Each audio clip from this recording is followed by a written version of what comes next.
Welcome to this episode of Home is Here. Thank you so much for joining us. I am your host, Fisiani Sinyama. Home is Here is a program that is focused on the different countries that make up Manitoba's cultural diversity. We will be learning about the different cultures, their food, their indigenous games, as well as learning from stories that have helped shape individuals, families, as well as communities. To help us with that, we have David and Kerry Faye in the studio. But first, did you know? Belize. Belize was the site of several Mayan city-states until their decline at the end of the first millennium AD. Territorial disputes between the UK and Guatemala delayed the independence of Belize until 1981. With a population of just over 350,000 people, Belize is located in Central America bordering the Caribbean Sea between Guatemala and Mexico. The climate is tropical, very hot and humid, and the rainy season is from May to November, and the dry season from February to May. The terrain is flat and swampy with low mountains in the south. English is the official language. I am joined here now by David and Kerry. Thank you so much, you guys, for joining me. Thanks for having us. Thanks a lot for having us. Yes, so David, you're from Belize, and Correct. Kerry, you're Canadian. Yes. So this is gonna be exciting because I wanna know how you guys actually do it, like with two different cultures, right? And they are very different, I assume. Yes, they Yeah, are. yeah, okay. So we'll start with David then. Tell us a little bit about yourself. Well, I moved to Canada from Belize 12 years ago. Good thing was it wasn't summer, because I think if it was midwinter, I don't know if I would have stayed. I hear you. It was nice, very long, like long days. I Yeah. loved them, like summer long days. Yeah. You know, 9 o'clock and still light out. In Belize, it was 6 o'clock. It's dark, pitch dark. Yeah, And yeah. so that's something that I really loved about it. I totally agree with that. When I came to Canada, I remember that day, it was in February, and it was minus 48 with the wind chill. I stepped out of the airport terminal and I felt like my ears were falling off. It was that cold. I stepped right back in and I was like, oh my goodness, what am I doing here? So I totally relate. I'm surprised you're still here, because I don't think I would have stayed if I came here in February. Oh, you're here now. It's because of Yeah, her. I'm yeah, here now that's because true. of him. There you go. They roped us in, right? Yeah. Okay, so tell us a little bit about what you do here in Canada. I own a construction company. Yeah? Heavy construction, excavation, demolition, and hauling. Oh, nice. So it's been what I've been doing Did since you I start little. it from scratch? I started yourself? from scratch. Yeah. Fantastic. I worked for a few construction companies before, like at first when I came here, and then I had the itch to go on my own. Growing up, the business has always been in our family. Yeah. I started operating very shortly after I started walking, I think, like Yeah. pretty young anyway. so it's in my blood, I guess. Well, that's So- wonderful. That's really good that you came and you started something for yourself, and hopefully your kids will pick it up, and it's a big family business. Well, at this point, our little 3-year-old boy is right in there, loves machines. I bet and he just- loves the tracks. Oh yeah, oh yeah. Yeah. He can't get enough of that. He Yeah. loves being on the machine. That's so. wonderful. Okay, so I would like to learn a little bit about how families interact in Belize. Well, it would usually be immediate family, Yeah. and then uncles and aunts and Yeah. cousins and nieces and nephews, Yeah. which I've got endless Huge. amounts of. Like I don't even know how many. Well, nieces and nephews a little bit closer, but Yeah. but uncles and aunts, and usually we would get together like over holidays. Yeah. And usually we would have my mom's side, my dad's side gathering, and lots of food. and- Number-wise, how many would there be, Oh, roughly? I take a guess, but probably easy about 60 to 80 people. Wow. Yeah. Wow, that Yeah. is just amazing. So Kerry, how about you? Like your family, do you come from a big family? Do you come from a small family? I'm the fourth child. So Oh, big it's family. For Canada, I was always asked, oh man, why do you have so many kids in your family? So for Canada, 4 is a good number. Yeah. I have 2 sisters and a brother. Okay. Yeah. Do you raise your kids with girly chores, or do you raise your kids with boy chores? Or like, how do you do The that? oldest is a boy. Uh-huh. And because dad is into heavy equipment, boys are into heavy equipment. Yeah. Everything has to do with machines, loaders, track loaders, everything. So of course the girl, they're only 16 months apart, so she follows wants her to be brother. in the Oh yeah, trucks. so she's in the trucks, she's driving machines. Yeah. It's all about machines in our house. Yeah. That is fantastic. Yeah. That is fantastic. Okay, so I'm gonna have to talk about status. So, and I'm saying this not to mean that any parent is less than the other parent, but just in terms of hierarchy and how things work in a home. In Belize, who would hold the most status, like in the home? Usually it was dad. Yeah. To a certain degree, and I would say in our house was probably a little bit overboard in a sense. That dad's word was Final. and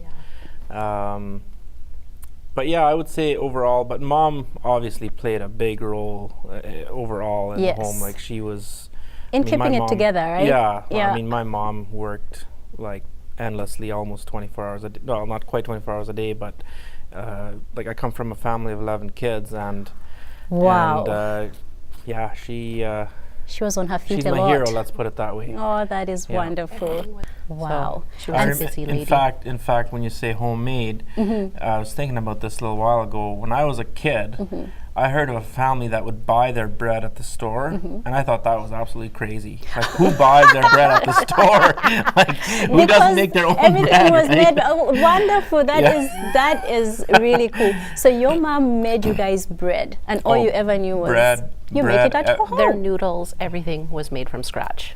The only thing that we would get canned, so to say, once in a while, if we go with dad for a drive, and like, you know, maybe an hour out of our community and stuff like that, he would often buy us those little cans of sausages. Don't tell mommy type of thing. Yeah, well, I think so. And crackers, and that was a treat with dad. Yeah. Yeah, he still does it. With our son, he'll go out and buy him a can of wieners, and I'm going, why? And she's grossed out by it, which I think they're And so it's their good. treat. Yeah, It's a I love it. tradition. Yeah. Okay, so tell me a little bit about it takes a village to raise a child. So this statement, I know it from back home, Africa, and I have seen it actually on some of the City of Winnipeg buses. And I just want to know if, like, does it ring any bells in you? Like, do you relate to it? How do you look at that? Yeah, I would say one thing that we took pride in as a community, because I grew up on a Mennonite community, Okay. was that they always called it a Christian community, which which is not really true, but I would say a vast majority of the people in the community are believers, are Christians. Christians, okay. Although very religious, Okay. that we came out of, but it kind of, I think it forms kind of a safe environment, yet you still have to be aware of what's going on. Yeah. But as far as going to school, I was never aware of that you had to be watch out for bad people picking you up or anything like that until later years. And there was a little bit of that going on. Outsiders came in and tried to kidnap and stuff like that a couple times. But other than that, like I never had a second thought about walking, a mile down the road to visit other friends or whatever. Okay, so I'm going to hold this thought. Kerry, I'm going to come to you about it takes a village to raise a child. But first I want to talk about, you said you grew up in a Mennonite community. So how did that relate, Mennonite in Belize? Like, how did that work? That's an interesting question, because the Mennonites are I would say very different in a way, but very agricultural. Yes. In fact, a large portion, if not almost all, of agricultural production is all done by Mennonites. That is interesting. Like the growing of the grains, the chickens, like some of the Belizean staple that we'll talk about later. I was looking at it yesterday going, I would bet about at least 90 to 95% of that is produced by the Mennonites in Belize. That is And very interesting. so it was always viewed as the Mennonites being hardworking. We started working from really young. In fact, I know it was on the radio sometimes, like, oh my goodness, I saw, a kid driving a tractor. Like I started driving tractor, I think when I was about 5. Yeah. And then as that progressed, start full-time working at 15, running machines and dozers and stuff like that. So everybody knew that the Mennonites were uniquely different. Yeah. But still, I think they kind of integrated with the rest of the rest of the culture. community. It depends who you talk to, right? Some would more than others, accept more than others. But I think it's coming to that more and more over time. Kerry, your take on it takes a village to raise a child. Well, I think that family has a lot to do with helping out, especially for babysitting, to do errands or go on dates. Family is very important, that you can drop your children off to grandma, you can drop your children off to aunt, or they can come over in the evening to babysit. For them also to discipline. Your children sometimes listen better to somebody else. That is very true. Yeah. That's interesting. Well, we have more coming up. We have food, so please don't go away.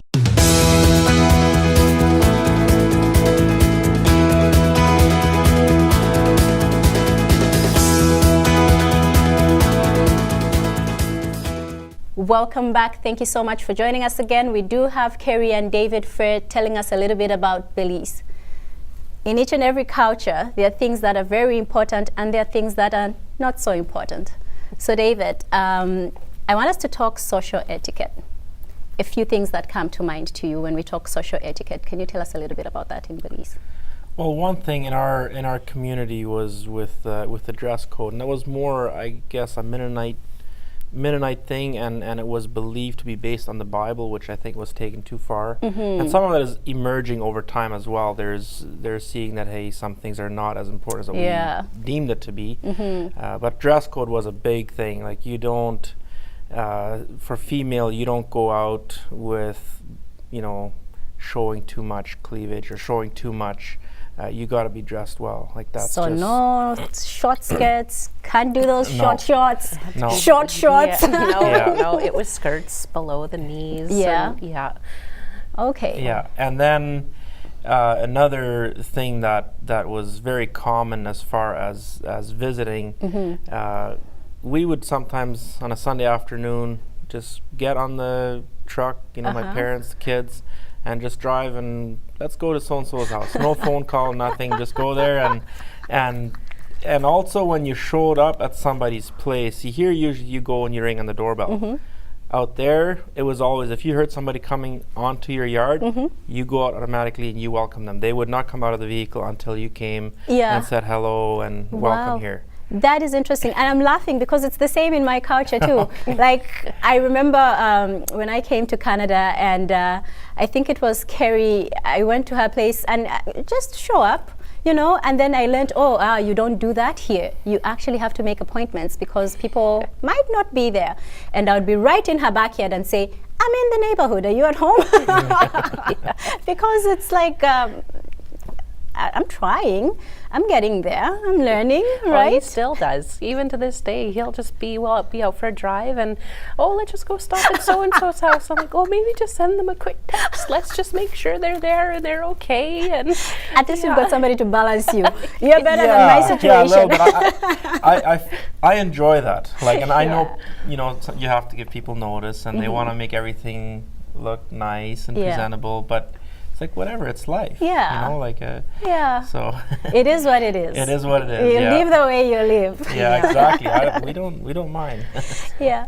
So for things like making appointments before you meet people and going to greet people at the door when they come in, is this something that you guys are doing, showing your kids, trying to teach your kids, or? You know what? I think that has kind of changed a bit here, especially with different seasons of the year, like when it's really cold out and stuff like that. You're not going to walk out there to go welcome somebody at the car. Come on in, buddy. I think some of those things I have more adapted to this culture where, if they come ring the doorbell, okay, hi, welcome in, it's just automatically I've kind of adapted with the different seasons and stuff. So I don't think that that's something that But when we go back out to visit, that's probably what the kids will see, that, hey, if somebody Yes. comes, then This is we what go you out do. and say hello, welcome them in, give them food. That was Yeah. usually part of it. Yeah. So Interesting. So, Carrie, this will be a yes or no answer for you. Okay. Are there things that you've seen or learned? Because I know you've been to Belize, right? Yeah. That you've seen in the culture that you've liked and that you've decided to bring into your home and adapt. Yes or no? Yeah. Yeah. There are a Can few you tell us things. a little bit about that? A little bit more of homemade, Yes. you know, making some bread or some Uh-huh. buns. His mom has shown me how to cook a few of the foods that she grew up making, and Yeah. I really do enjoy baking and making some of their cultural foods. if I Yeah. can comment on that, Uh-huh. she's actually very good at making quite a bit of the food that my mom makes. She's probably Like, proud that's of you, eh? not only the Belizean Uh-huh. food, but also the Mennonite food, like different soups. Like there's a chicken noodle soup that Uh-huh. that is made in a certain way in the Mennonite culture, Uh-huh. and even amongst us Mennonites, I find that it tastes different. And my mom's obviously is always the best, and I would say hers is like the same, pretty much, like She right there, trained like me. She like- showed me That step by is step and very trained me good. how to make. But that is And- wonderful. I like that you have that interest, you know, to incorporate this culture because your kids have two cultures, right? Right, Yeah. they And do. I think it is important that They learn both. they learn both. Yeah. That is wonderful. So let's talk a little bit about religion. I know you touched it, and you came to Canada, and religion was a big part of it. So when you came to Canada, then I guess you went into Springs, and you went into Springs College. And so did you become involved there when you got married? Like, do you both go to Springs? Yes, we do. Yeah. Yes, we Yeah. both go to Springs, and when you ask me that question, it's kind of I'm thinking how I can tell this in a short version, because Yeah. that to me is a very big deal. Yeah. Back when I was still in We need the Belize- short version. Yeah, short version. Okay. Long story short, Uh-huh. back in Belize, a year prior to that, I came to Canada to help with the potato harvest. I had a motorcycle accident, Okay. and I was supposed to be never normal again. Oh, Brain wow. injury, and so I was very depressed for a while. I believe it. I almost ended up committing suicide over that, but God carried me through. But through that all, we started experiencing what I call freedom. Like, although we grew up as Christian, but it was very religious, a lot of rules, and Yes. and not the type of Relationship with God. Yeah, what I believe Christianity should be, which is John 10:10 says, "I've come that you might have life and life more abundantly." So through that all, we had heard about Springs. We got some of their teachings, Yeah. and that's how I became interested in coming to visit Springs, and I got healed through that process. We That received a is miracle. fantastic. And so then I came for the potato harvest. Coming to see Springs was one of my biggest things on the list. Oh So I my came to see, goodness. and then decided to come here for Springs College, Yeah. and became very involved. So it's a big Just love part it. of your life. Oh, it's everything. And did you guys meet at Springs? We met at Springs. Yeah. That is Yeah. wonderful. That is wonderful. Well, let's talk a little bit about community. So the week is done, kids are at home. How does it go in Belize? Like, what do they do? What do kids do? Are they playing on the streets? Are they in community centers? What do they usually do for recreation? Usually playing at home. Like, Yeah. most people there live on acreages, so Okay. so anywhere from 50 acres to a couple hundred acres at farms that they live on. So it's usually playing outside, and depending what age group. Once they get older, then some of them get motorbikes and this and that. But young kids usually playing at home. That's nice. On the yard. I can just see a summery day, the sun is shining, the kids are playing and running around. Makes me want to go to Belize. See, I noticed different than what he sees because the adults work 6 days a week and there's only Sunday off. And so So they work Saturdays. they work full Saturdays, days. full days. Yeah. And kids do a lot of chores, not like they do here. You know, kids have a couple in-house chores, but they all live on acreages, so there's a lot of lawn to cut. Yes. There's cattle to feed, there's chickens to feed. Yeah. There's a lot of outdoor work to be done. Yeah. So you do your chores and then you go play. Yeah. You don't do it the other way around. No, no. Yeah. Yeah. Well, thank you so much for that. We will be coming back right after this.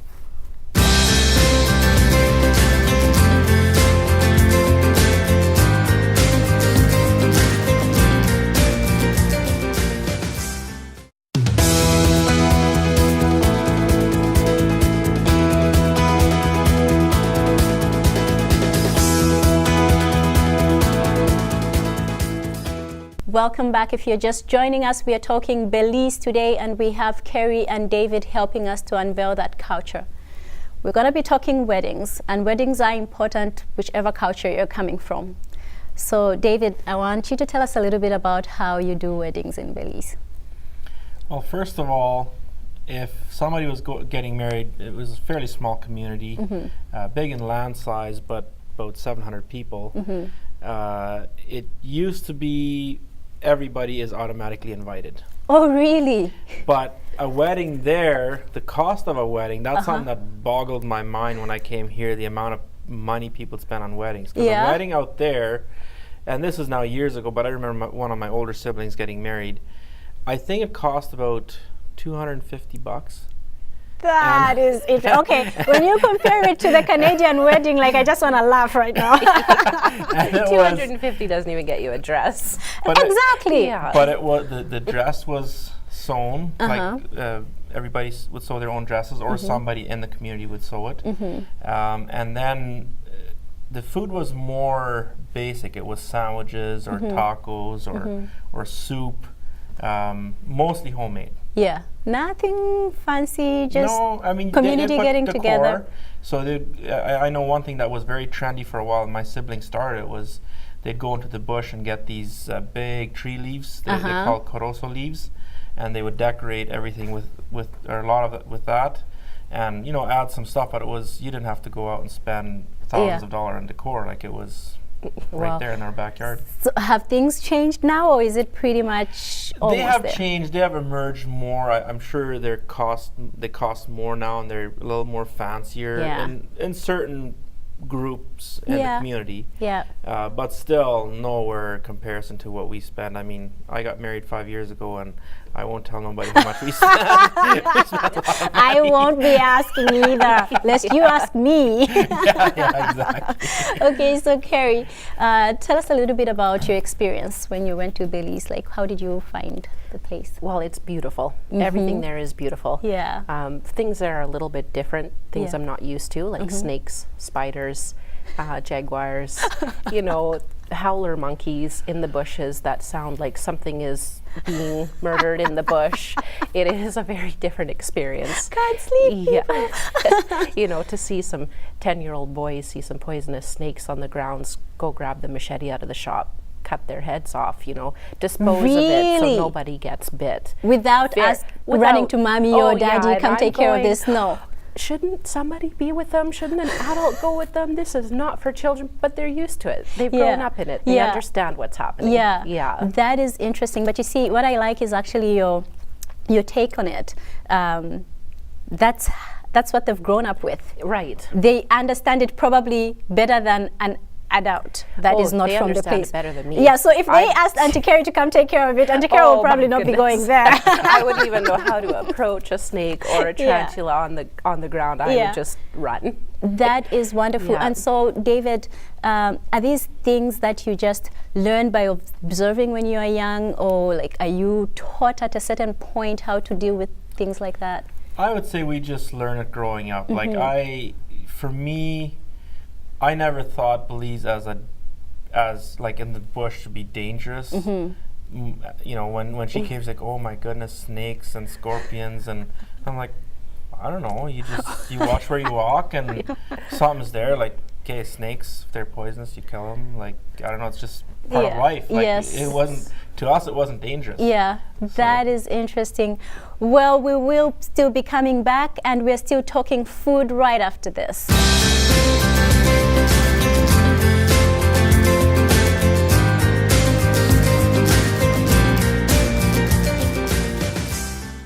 Welcome back. If you're just joining us, we are learning a little bit about Belize, and we have David and Kerry helping us with that. Right now we're talking food. So what do we have here, guys? This looks absolutely yummy. This is traditional rice and beans and chicken that the Belizeans eat. Okay. The chicken is what they call a stewed chicken. So it's mixed with some spices, garlic, onion, herbs. We have some sample here of some ricado. It's a local spice made in Mexico and Belize. You add all the ingredients into the oven, bake your chicken for about an hour, and that becomes your stewed chicken. Wow. We have coleslaw to go with it, Yeah. so it is... Just backing up on the chicken, what's very important is that you add enough liquid that you have a gravy, and the gravy that comes from that normally will be put on whatever dish you eat with it, which in this case, the main staple being rice and beans and chicken. Okay. You would put the gravy on that. That's So as the a part of it. spices and the liquid that you add kind of make become the gravy. Oh, Like you okay, can even okay. add a little bit of water if you need to, but when you put all that spice and your onions and everything else, that creates the gravy. That looks yummy. And then over here we have rice. This is rice. The rice and beans. Okay. Yeah, and so it's pre-made beans. So we've soaked the beans, boiled them, drained them, and then with the rice we've added coconut oil to your pan, and then you fry some onions in it. You add your rice and you fry your rice for about 20 minutes. Then you add your water to it and you add your beans and then let your rice cook. Wow, this looks fantastic, and I really can't wait to dig into this. But right after this.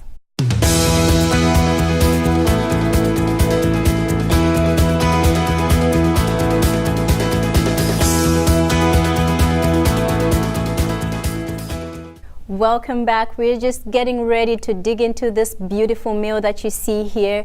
And we've talked a little bit about it. If you want to learn more about it, please be sure to visit our website and our Facebook page, Home is Here. So you guys, I'm ready to dig into this. And so is there a particular order you eat it in, or? Not really. I think you just dig in. Yeah, okay. Yeah. I'm starting with the chicken. Alright. I will too. Wow. Are you guys thinking of opening a restaurant sometime soon? This meal you can actually get, instead of like a hot dog cart here in Canada, they have these carts in Belize on the streets. Wow. It's a rice and beans So you can and actually chicken. get it on like a To street get- food. It's a street food, yeah, to go. You can get it in restaurants and you can also get it just in a vendor on the street. Wow. This is absolutely amazing. And you said you did add coconut oil to the rice, right? Yes, we fried the rice for about 20 minutes with some onions before we added the water and the beans. Yeah. I can definitely taste the coconut oil. And it's really good. This is so different from like This- what you would get in This coconut oil is made in Belize. oh, And glorious it's actually, Belize. yeah, it's Glorious Belize. It's actually virgin coconut oil, extra virgin, like it's cold pressed. You'll find sometimes when you buy coconut oil, not all of them are cold pressed, Yeah. so they're not as healthy as Yeah. this one. So now normally when we go back, we'll load up our suitcases with these. I Come bet back. then there's an abundance of coconuts then, right? There is lots of coconuts, and before they started this, there actually was a lot of coconuts that people would just leave to rot because Wow. they didn't really use them. But with this, they've really come to use Capitalized them. on that, yeah. And the like you can buy coconut oil here as well, but the price is like a fraction high. of, and it's good. And that's good. Yeah, Of course it's it's good good. stuff, It's from Belize. It should be good. Yeah. Well, thank you so much, everybody, for joining us. Join us again next week for an all-new episode of Home is Here.